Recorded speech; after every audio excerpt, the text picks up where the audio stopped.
Ladies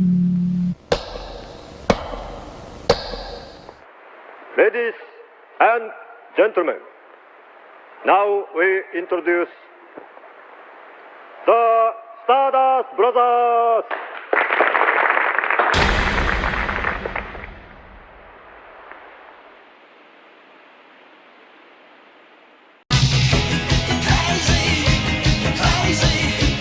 Hey guys, it is the SuperCaZt and with SteveZ here on the SuperCaZt, and got a little something different for you guys today, a little bonus episode, I guess we're calling it, alongside our regular John Wick 3 episode, which will come out at the same time.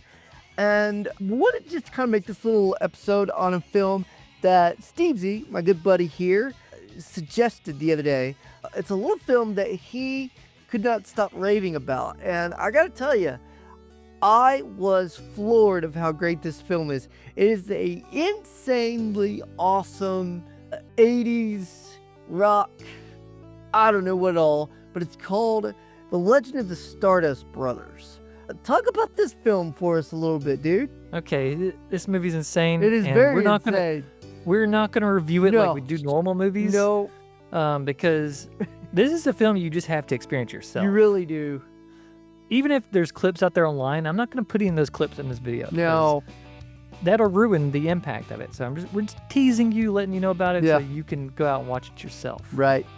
So I'm in Videodrome, our local video store in Atlanta. Yes, it's an actual rental store if you didn't hear our John Wick 2 episode. And they have this special section, and it's basically movies they're highlighting for the month. And I think it was like Trash is Treasure month or something like that. And I see this movie, my eyes just go to this box. And I know you're not supposed to judge a book by its cover, but I think you can actually judge a movie by its cover sometimes. Yeah. Because I see this crazy cover and I see the title, and I just have to pick it up.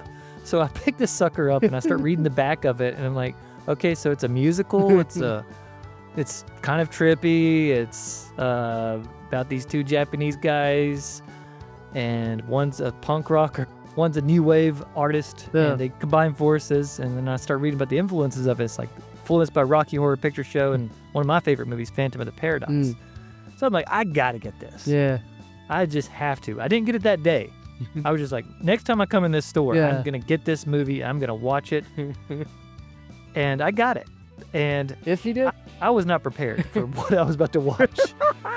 It is insane because it was just wonderful. I won't get into my thoughts about it later, but finishing up a narrative about it. So I watched it. I was blown away. I was obsessed with it. I kept listening to the soundtrack, and then that's when I messaged you, and I was like, dude, you got to watch this movie. Yeah.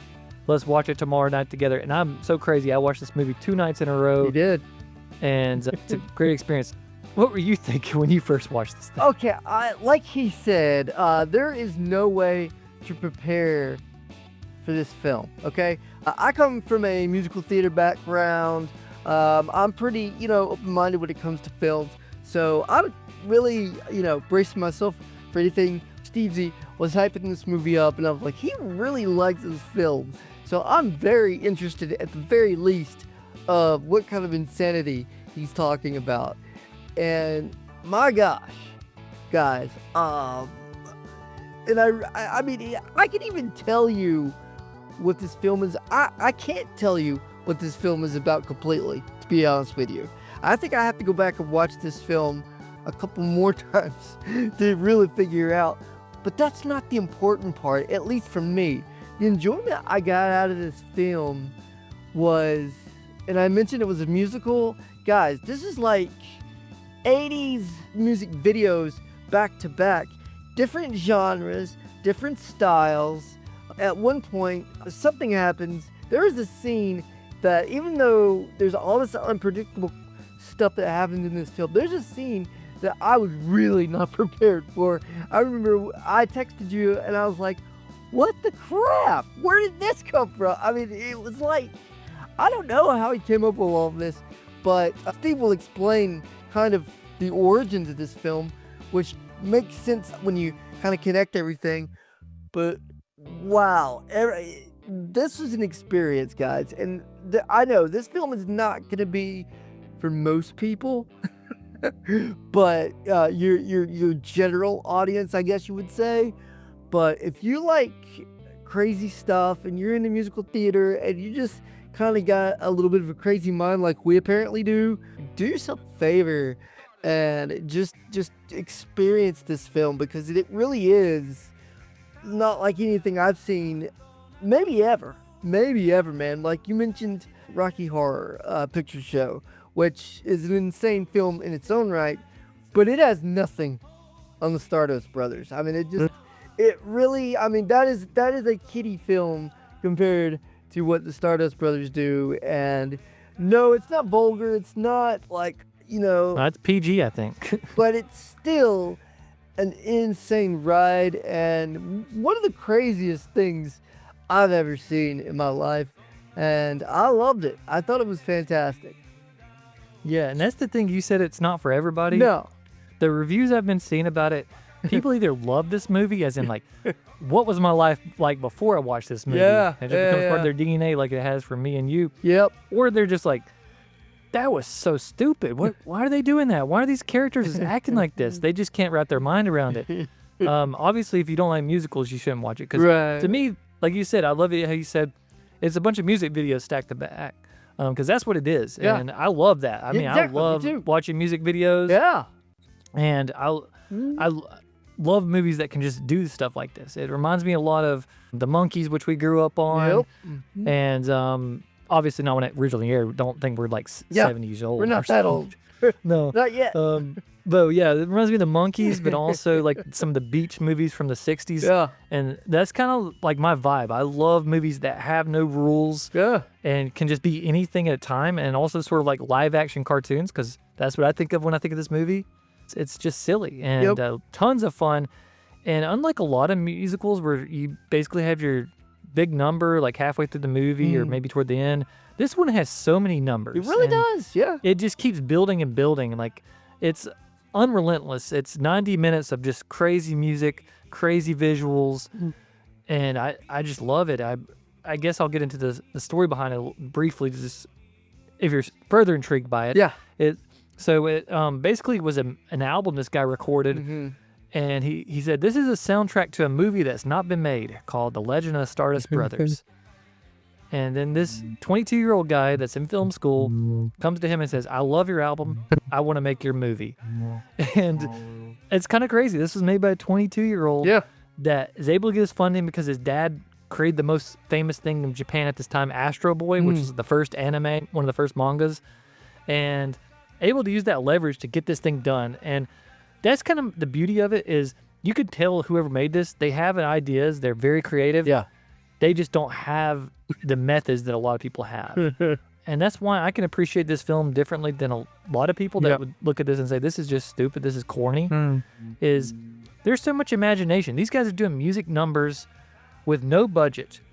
And they're just doing it with, hey, we're going to make a musical. We're going to go out and do this thing. Yeah. And it just comes off beautifully. I highly recommend this movie. I cannot stop raving about it. I agree with that, man. I think that's the thing. You hit the nail on the head with the fact that this guy had a vision. This guy was inspired. And I can totally appreciate that. I mean, even if I didn't like the film, I could appreciate the fact that this guy was inspired by the music first. It wasn't that they came up with a story and then came up with a song. It was the music first.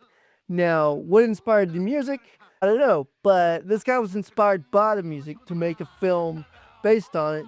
And again, like we said, it's basically one music video after another. And by the way, if anybody doesn't know what a music video is, because I feel like those are not as prevalent nowadays, it's basically a mini movie with a specific song to go with it. So that's pretty much what this film is. And it all does kind of connect to each other. So I guess, would you call it a concept album?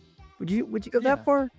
Yeah, it's sort of like the rock operas from The Who, kind of like they did. It's story of Khan and Shingo, guys from different bands. They're rivals, but they get united because the record company just says, hey, we want you guys together. You got to be this. And basically, I love that scene where he's just like, you were reborn as the Stardust Brothers, and then it breaks into song. and it's just their meteoric rise to fame. Hmm. And it gets kind of satirical too about the music industry. Yeah. We're saying it's like this silly, goofy movie, but it also has some depth to it. It does. talks about, which I'm not going to spoil right here, Yeah. but I had to stop myself. But it's just wonderful. I want more people to go watch it. I kind of started my own religion behind this movie. I agree with that. Yeah. No, I just want to tell every single person about it, just because the music's great, and I just find it brilliant. Not only the filmmaking techniques, like I said, but also just the music. It keeps building and building. Even like the big showstopper, it pulls in this craziness. I mean, the song is called "It's a Crazy Game," Yeah. and it just goes nuts at the end. But it works. It's not like a lot of those 60s movies you watch, like The Party or something, where you're like, I love the first hour and 40 minutes. Yeah. But once all these people come in the scene and it gets too crazy, it kind of loses me. But this one, it pulls you in during that craziness and makes you want to just go to the party with these people. That's the thing. It really moves at a pretty brisk pace. I mean, it goes from number to number. There's not a lot of space in between. So there's a lot of music that's happening a lot of times.